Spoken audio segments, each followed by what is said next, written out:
What can you do to build trust in your workplace in order to create a great place to work? For many years now, I've sought answers to this question along with my colleagues at the Great Place to Work Institute. We survey more than 2 million employees in over 5,000 companies in more than 40 countries every year. And this has given us an unparalleled opportunity to examine the inner workings of the world's best workplaces. So what have we found? First and foremost, we've learned that a great place to work is not an accident. From interviews with dozens of CEOs and company founders, we have consistently heard that a great workplace exists as a direct result of management's intentions and actions, not because of any external factors such as industry, size, or national culture. But which management actions are crucial? We've found that companies cannot simply copy benefits or practices because what works in one company doesn't necessarily work in another. You can't just offer a free lunch and become a great workplace. Instead, we've come to understand that the major difference is how the practices are done rather than what is done. Now, what exactly do we mean by how? We've found an answer to this question from interviews with thousands of employees at great workplaces.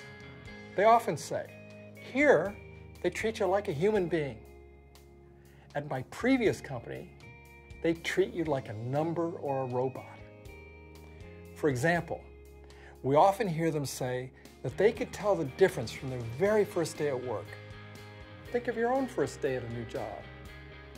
Most of us go to work with high expectations, ready to do our best. But what happens? More often than not, people find that they are expected to fill out a bunch of forms, shown to their desk, and told to get to work. By contrast, at great workplaces, people say they receive a warm welcome and are treated almost like a member of the family. It isn't just the first day of work that's different. These employees also tell stories about how their ideas are encouraged. They say that in other places, they frequently found themselves offering suggestions only to have them ignored or, if accepted, not being thanked for their efforts. That simply doesn't happen in the best workplaces. What's going on here? When managers give a special welcome to a newcomer or compliment someone in a meeting for offering a new idea, or go out of their way to see how an employee's spouse is doing after an illness, they are doing something more than what is normally expected. Such actions make employees feel valued as human beings rather than simply as commodities or assets on a balance sheet.